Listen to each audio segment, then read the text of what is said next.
আসসালামু আলাইকুম বন্ধুরা, কেমন আছো সবাই? আশা করি সবাই অনেক অনেক ভালো আছো।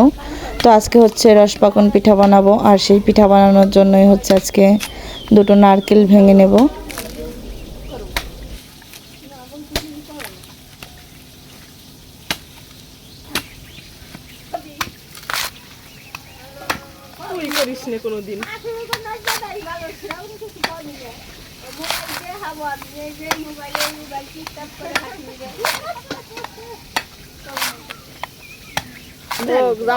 জামাই মানে টিকটক দেখে না, ফেসবুক ইউটিউব দেখে না।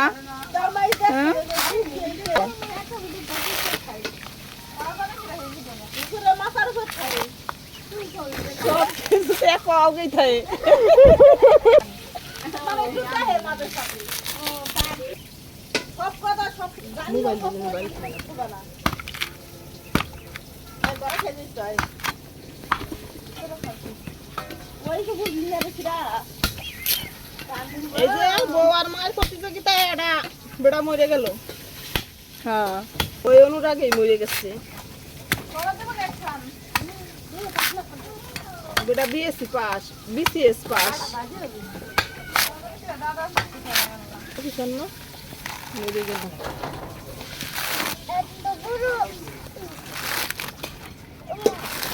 সব। আজকে যা যা রান্না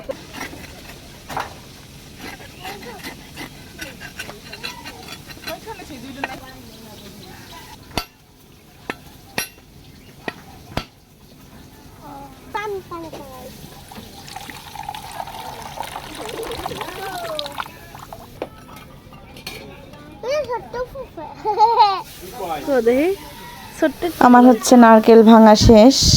এবার হচ্ছে নারকেলটাকে কুড়াই নেব, আর কোরানি দিয়ে হচ্ছে নারকেলটা কুড়াই নিতেছি।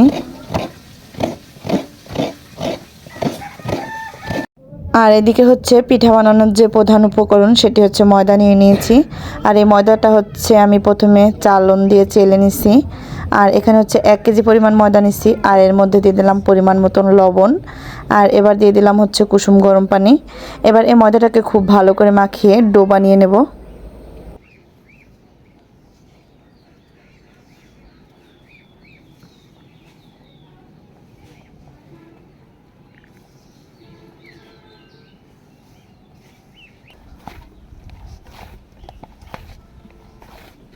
আমার ডো বানানো শেষ।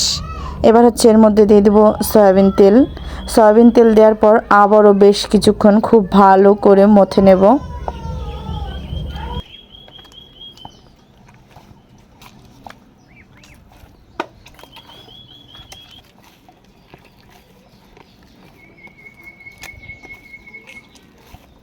আমার ডো বানানো শেষ। এবার হচ্ছে এই ডোটাকে 10 মিনিটের জন্য রেখে দেব। এবার হচ্ছে নারকেলকে কাড়াই নেব। প্রথমে হচ্ছে দিয়ে দিয়েছি এলাচ, খাল, তেজপাতা, আর দিয়ে দিলাম নারকেল, চিনি।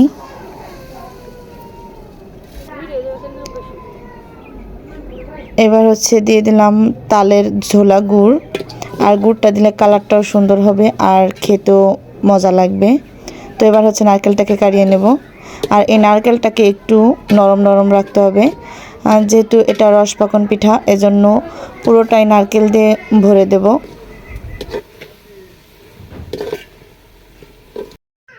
আমার নারকেল কাড়ানো হয়ে গেছে, দেখুন একটু নরম নরম রাখছি, কারণ পিঠার মধ্যে দেব। আর শক্ত হয়ে গেলে পিঠার মধ্যে দিলে পিঠাটা ছিদ্র হয়ে যাবে, আর তেলে ভাজতে গেলে পিঠাটা ফুলবে না। এবার হচ্ছে বাঁশ বাগানে চলে আসছি পিঠা কাটার জন্য, নেইল বানানোর জন্য। তো এখানে হচ্ছে আমি দুটো নেইল কেটে নিছি।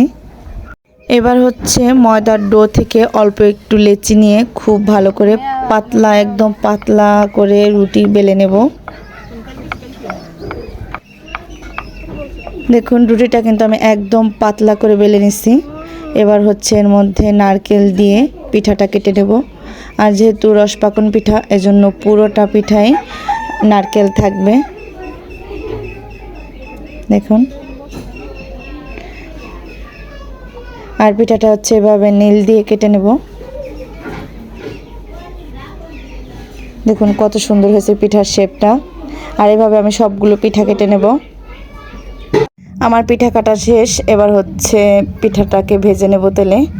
গরম তেলে দিয়ে দিলাম পিঠাগুলোকে।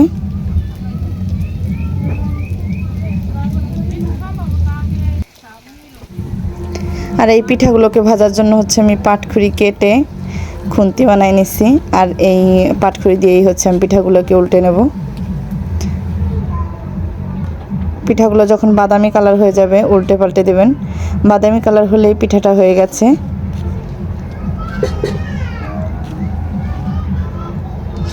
এবার হচ্ছে পিঠাটাকে তুলে নিলাম। আর এই পিঠাটা খেতে কিন্তু অনেক সুস্বাদু। সবাই সুস্থ থাকবেন, ভালো থাকবেন। আল্লাহ হাফেজ।